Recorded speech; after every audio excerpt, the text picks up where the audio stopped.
So now what we're going to take a look at is just some of the applications of that GAS and how it relates to this idea of kind of this endurance training or sports training. Really, when we start talking about training in general, the whole idea here is, or the purpose of that training is to actually cause the body to adapt to certain specific stressors to that sport. Again, has to, like it says there, train the correct, should actually strengthen those physiological system responses, tap into the correct energy systems, and that's one of the things that we'll be talking about after today is we're going to have to get in a little bit of energy systems, because as we talk about endurance exercise, one of the main things we have to talk about is ATP and how we are generating it and where it's coming from. So making sure it's going into the correct energy systems there, and again, having enough time and ability to repair those damaged cells. And again, training on anything here, because it is a particular stressor and each person is an individual, each particular person is going to have to be, when you start talking about any training program or the idea of acting on them with a stressor to bring about a change in their physiology, you actually have to look at it at where they're at. So what is their training age? What is their biological age? Both these things are going to talk about what changes they may have already had based on when we're talking about training age, like how many years have they been doing this particular activity versus not. Biologic age is also going to play a role in terms of recovery time and the ability to repair. As we age, generally that ability to repair is going to become, it's going to take a little bit longer each time.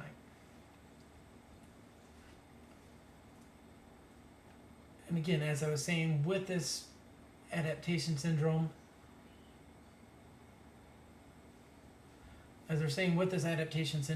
that you have to have enough time when you're hitting the body with a particular stressor to actually have a recoverable period of time. So again, the optimal program here is going to stimulate adaptations, a level of fatigue that we can recover from, and then not so much fatigue that we can't train again, or not so bad that we are really disturbed to the point that we cannot continue to train, or that if we do continue to train that we are overdoing it on the body. And again, any of these, because of that, have to incorporate recovery time as part of a training program. You cannot continually, like for a running program or exercise program, let's say you're doing running and endurance running, you can't go out and run 20 miles every day. That's not a recoverable amount of activity. It has to be built into that. You sometimes can run as part of recovery, but again, recovery time has to be part of that. These changes in the proteins, changes in the enzymes, this needs time for those adaptations to take place before the level that you can hit that particular person with, again, is going to go up a little bit. And again, we'll look at this on the graph a little bit here, but we want this idea of supercompensation. You have basically a baseline level, you train that person, they're going to get a little bit, their activity level, not their activity level, but their performance level is going to drop a little bit. And what you want to have to do is have enough recovery time that at some point they supercompensate and they're above their level of performance they were at the beginning. And then now that we have this higher level, we can do the same thing again, hit it with a little bit stronger training stress, dip that performance level a little bit lower, let them recover, and they're going to go up again. So that's what we're talking about when I'm saying long enough for supercompensation. Enough time that these energy, enzymes, all the stuff has a chance to get built up beyond their baseline state after this training, and then you can hit them with the training again here. And again, any of these things, the body is, again, really good at responding to stressors. The more you hit it with a stressor, it's going to keep trying to respond to it, do it efficiently. Some of you may have seen this a number of times if you've ever started weightlifting. You can lift weights, and a lot of times you'll get huge gains right away. You do a lot of weightlifting, you get stronger, way stronger really quick. But over a period of time, those gains that you start seeing become less and less. Again, it's because that stressor is not, at this point, strong enough to get to a supercompensation level now that you've reached a new baseline. The same thing, though, that what I was getting at here is that this is reversible. It's not something that if you no longer start doing the stressor anymore, sooner or later the body's going to go back to its pre-exercise state. So there is this reversibility. So you can't let someone not train for so long that the body starts losing some of the gains that it's had. And generally the time frames on these are pretty similar. If it took you 6 weeks to get these particular adaptations, you're going to have to do no activity or really reduce activity for 6 weeks to lose and get back to where you were pre-start of this training program, for example. So specificity, like I said, is pretty important. The changes that we're going to see, they're specific to what you're training. So if you're running, it's going to be those leg muscles and other stuff like that, the cardiovascular system, the respiratory system. It's not going to be your forearm muscles that are getting these big changes going on to them. So the particular adaptation you're going to see are going to be specific to the muscles and the type of exercise that you're doing. So if we're talking about a particular thing that someone is training for, you're always wanting to actually have it, the type of training they're doing, specific to what they're trying to do. Again, there can be some carryover on this from certain things to others. We'll see that sooner or later. I'll talk a little bit about the idea of co-adaptation. There is certain carryover. So, for example, exercise and endurance exercise in general can also help you. The changes that happen there, they will actually carry over to heat and dealing with exercise in the heat. Some of the changes are similar. And again, we also get this sometimes like resistance training. Some weightlifting might be helpful for endurance exercise, but it's not good. It's not specific. So there can be some intermingling of these ones. But again, biggest changes we're going to see is when you're more specific. Like I said there, we can't get 100%. So some of these ones, and we'll get into this later on, you don't need to worry about these ones right here, but it's talking about here, some of this stuff is similar in terms of neuromuscular coordination, recruitment of particular muscles. So again, specificity principle is kind of a big one here. We're going to look at a few other ideas here as well. This idea of overload, individuality, diminishing returns, and the idea of reversibility. So if we kind of look at the next one here, that overload principle, this is that kind of thing I was doing with my hands just a second ago here. You have a particular normal state. If you can see my cursor right here, you do a particular workout, in terms of your ability to perform would actually be reduced due to that fatigue. We build in some of that recovery, and because of the changes in, let's say, the enzymes, energy, metabolism, other things like that. When you're at the end of that recovery, you're going to be at a new baseline. This is this idea of supercompensation. If we want to get supercompensation, you need to overload the body and hit it at a higher level than it's been. Must exceed what the body is normally used to. Again, and this is some of the stuff we'll see as we talk about this a little bit more as well. It's also part of the reason that over time, training programs have to continue to progress. You can't, like for running, for example, if you go out and run 5 miles at the same speed every day, you'll get very good at doing that, but it will not improve your ability to run it faster. After a certain period of time, you will plateau out, and that's this idea of overload. For that exercise to always continue to try to get to supercompensation over that period of time, you need to continually kind of progress. I mean, it doesn't have to be every day harder than the last day, but over time, you need to see that trend working up to higher levels of performance to continue to bring about changes.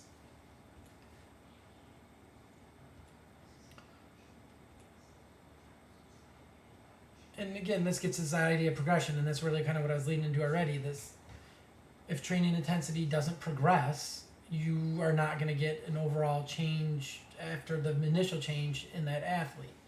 So over time, we need to get progression of this. So with a weight training program, if you want to keep getting stronger over time, you might be able to lift 100 pounds bench press for the first week. And after a certain period of time, you're going to see no more gains. And the only way to get gains is to do maybe 120. And then 140, and then continue to increase that, you will continue to see gains. But if you just continue to lift the same amount of weight, you're going to maintain what's there, but you're not going to get any increase or progression in this. And again, how often is it necessary to change the training intensity? It really depends on what you're doing at some level. I mean, if we're talking endurance exercise and running, increasing the distance a little bit each week or increasing the speed on one particular week, these are all things that can bring about this progression still. It doesn't have to be every day that it changes, but it needs to be probably maybe an workout or two a week that you might want to try to progress the level of intensity a little bit, where the other stuff you can use those to kind of maintain what you've been gaining. Again, individual, each person's physiology is kind of distinct to them and where they're at. Like it says here, you could take 20 different athletes, give them the same training stimulus, and you could see many different responses to that in terms of how well they progress and what goes on there. So again, when we're talking about these adaptations, it is going to be specific to the person.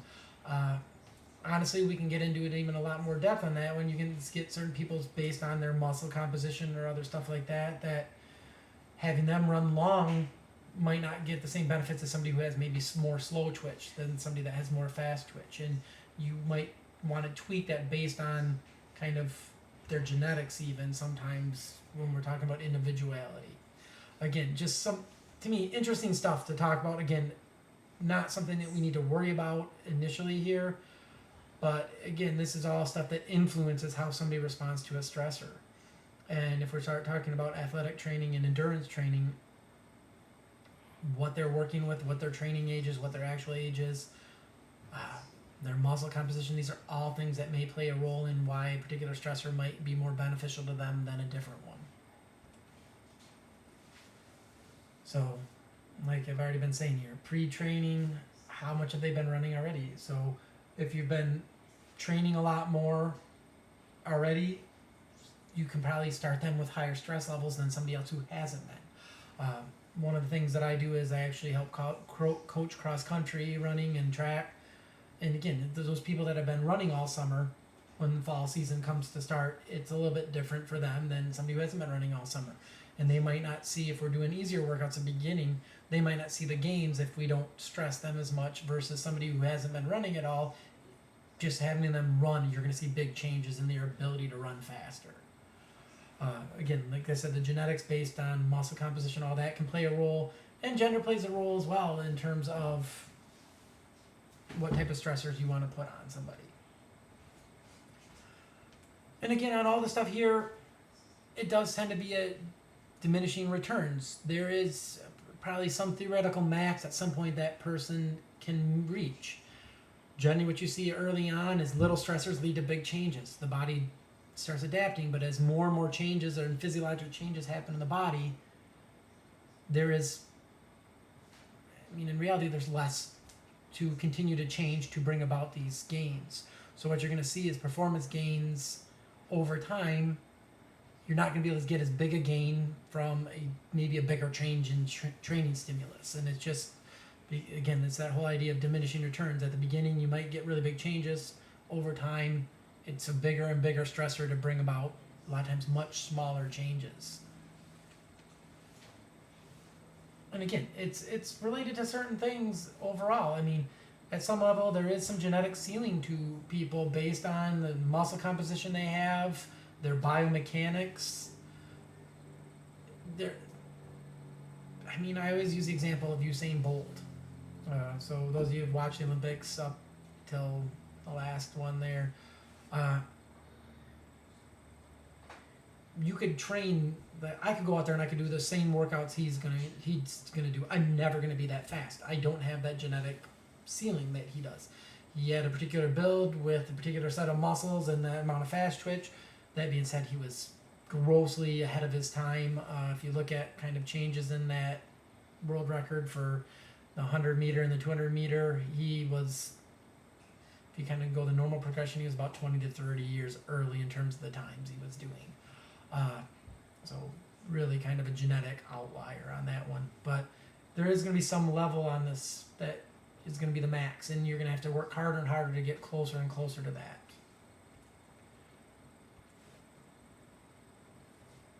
So there's been some studies that have been done on this before, so this is one that I kind of pulled up here just to kind of put in here. So this one was looking at effectiveness as an in-season weight training program.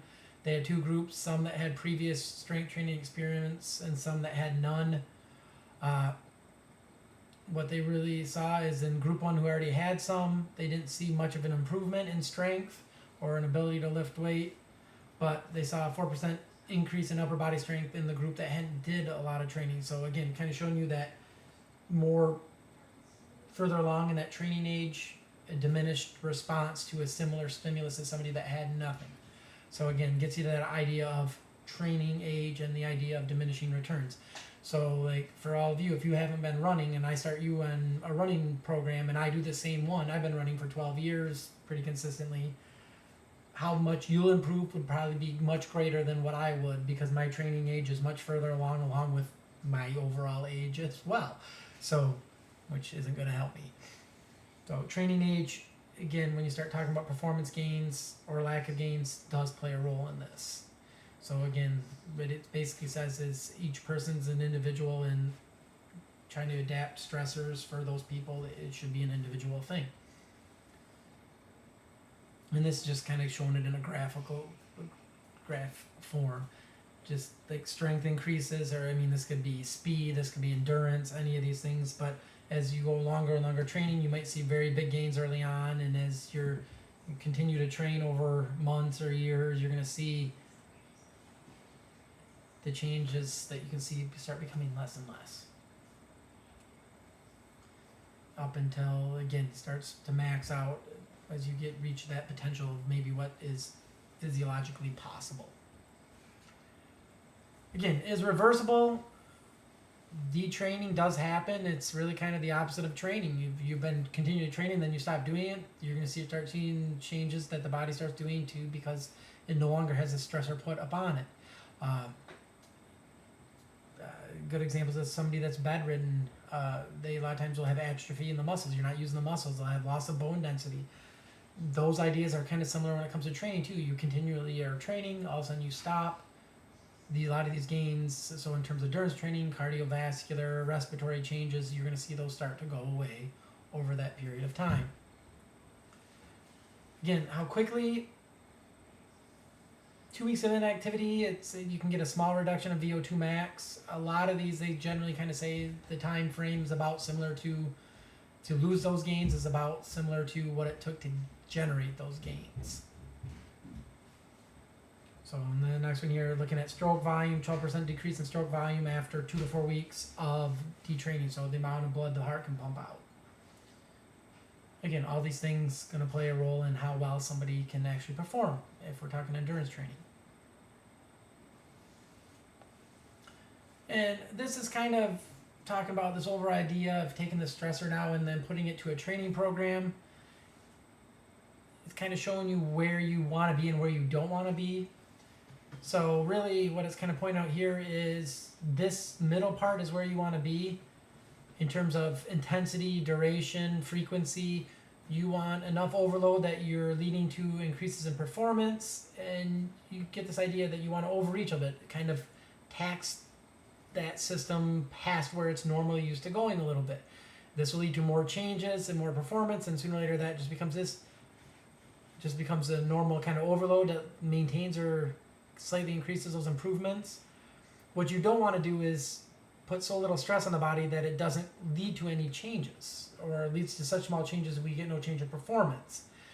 The other opposite end of this is if you go too far on this and push too much or too frequently, too hard, too long, you can lead to what's called overtraining, and that's different than overreaching. Overreaching is going above that baseline level to lead to new adaptations. So going beyond where you're been at a little bit, maybe pushing a little next stage up. Overtraining is if you're continually up there all the time. This can lead to the body kind of getting into a failure state, and at that point those stressors tend not to cause any increases, and you can get into what's called overtraining syndrome, which fatigue, loss of cardiovascular performance. So again, excessive training, it's going above, it's what, like I said, well above peak performance. If you do this all the time, it can lead to chronic fatigue. Like I said, what we're really shooting for is this idea of overreaching, a brief period, like it says there, of overload with enough recovery time that the body has the ability to adapt to it, and leads to important short term there's going to be a decrease in performance ability, but over the recovery time it's going to lead to an increase in the baseline ability. Like I said, overtraining is when you can start doing this stuff too long, leads to maladaptations and chronic performance loss. Can be really long. It's happened to a number of people sometimes, marathon and stuff like that. If you've ever followed any of that, sometimes they can get into these overtrained states where they just continue to have not good races, and it sometimes is a response of overtraining where you've just taxed the body so hard that, and it's really a lot of times endocrine function gets dysregulated to the point that the body does not respond well to the stressors anymore, and you don't get increased performance. And overreaching, you can kind of see is the idea here. You hit it with a little stressor, the performance decreases for a little while, but then it increases with that supercompensation above baseline, and you can see over time you get an increase in performance. With overtraining, what starts happening is that increase in performance, you hit it with a training stimulus, but it's so large you get a decrease here, and then it doesn't come back to baseline, and you start overall seeing a decrease in performance even though the person is working quite hard. That's what you want to avoid, and that's again where they build in more of that recovery time to allow that adaptation enough time to take place and allow the body to recover from the stressor. So overall, with any of these ideas as they relate to training, is you want that performance level going up, not down.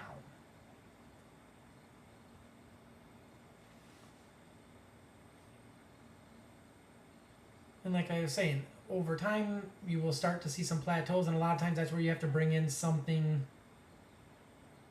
a little bit different. Sometimes maybe they're getting to the very beginning part of maybe overtraining, and you need to reduce that stimulus a little bit, and you get that increased performance.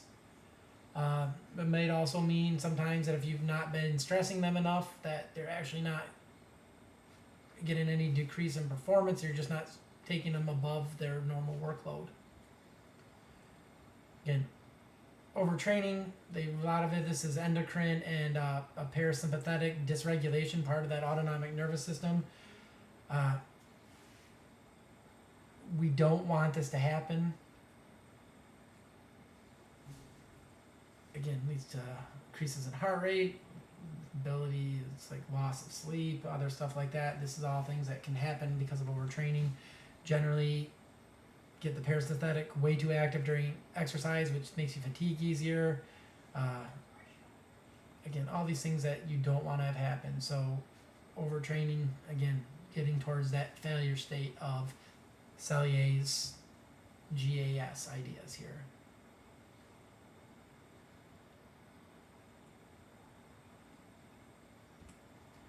So really the last thing I want to do on this one is just talk about some of the words we're going to be using throughout a lot of this course here. So I was kind of just did a little smart out here, A vocabulary, because it's a lot of A words. So acclimatization, that is the process of adaptation that occurs over a period of days or months in response, like it says there, change in the natural environment. A lot of times it might be more than one physical process going on, because the environment is usually a lot of times getting to more than one physical thing. So temperature and altitude, for example, in the Himalayas, and we'll probably talk about Himalayas and Everest and climbing, mountaineering when we talk about some of this altitude stuff, but you might need two or more, it might be hitting two or more stressors when you're talking about some of this. Sometimes acclimatization is going to be hitting two or more factors. Acclimation, physiological adaptation to a single environmental factor or stressor, such as, like it says there, temperature, altitude. A lot of times if you're talking about straight acclimation, this is a lot of times going to be in a more artificial environment, some type of lab where they can control a lot of the other variables on this.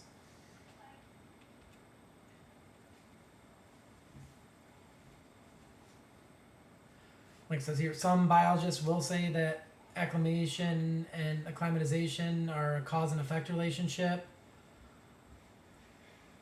But like it says here, some adaptations can come about really quick and reverse really quickly when this is removed.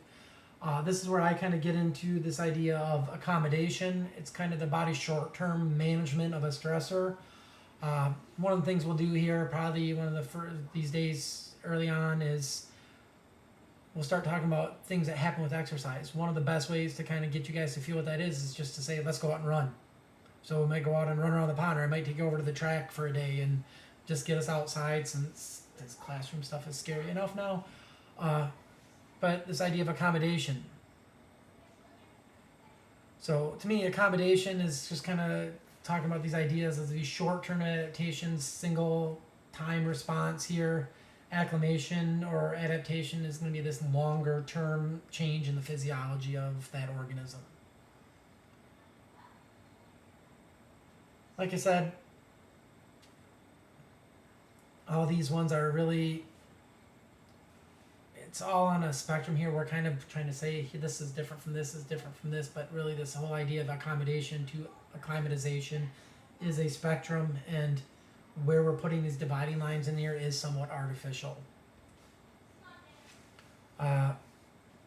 One of the other things we'll see as well is you can get what's called habituation. An organism is continuing response to the stressor. It can respond, like it says, in one of three ways. That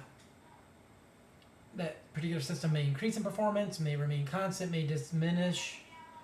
One of the things we're seeing, we actually do this a lot with cold, for example. You can get what's called habituation or tolerance.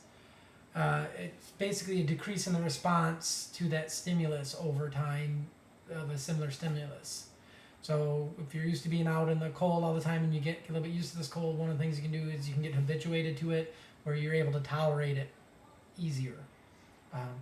It's one of the things I don't talk about as much. The first time I did this course, we tried to do a whole thing on cold responses in the body, but one of the things about humans is we actually behaviorally adapted to the cold much more than we did physiologically. This means that it's a little bit more difficult to talk about the physiology changes in the body just because there's not that many. Humans are not good at cold. The other thing is here is, and on any of these ones here, there is this sweet spot where, about this idea of time and adaptations. So generally, the more extreme the particular stressor is, the quicker it's going to bring about a response. That is true to a point, but if the stressor is so bad it leads to a failure state, that's the problem. So that's when we're saying that the Goldilocks zone is kind of the most extreme condition that the body can handle to bring about the fastest response without leading to failure. Because again, we can stress the body to a point that it fails and technically it ceases to function. So it's all about, when talking about adapting to stressors, it's about finding the right level of stress for the right amount of time. And the other thing here is, again, all these are reversible unless it's been done so long that it's actually led to a permanent change in morphology of that particular tissue. Again, so something like that, I mean, you could kind of say that maybe with bone density and running over, if you do it for a long enough period of time, that density is going to be great, and increasing the amount of time it would take to decrease it would be quite long. But you can get changes in this idea of deacclimatization, deacclimation.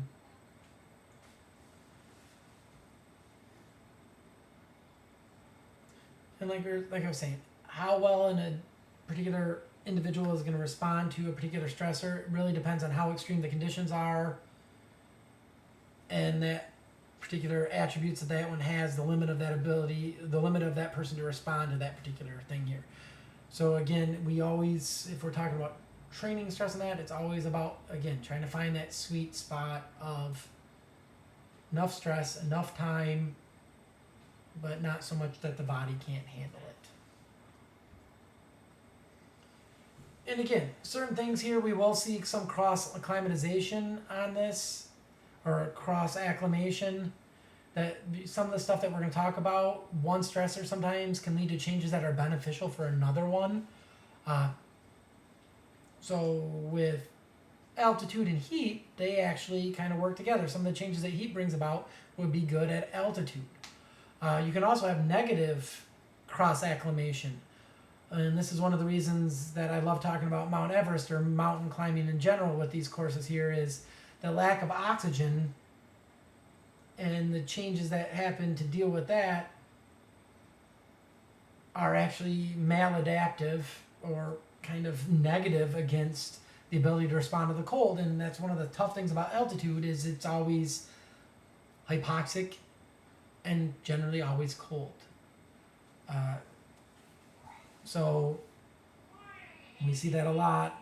That's part of the reason it's so dangerous to climb that mountain, among other things that go on with it. So you can get this positive as well as negative cross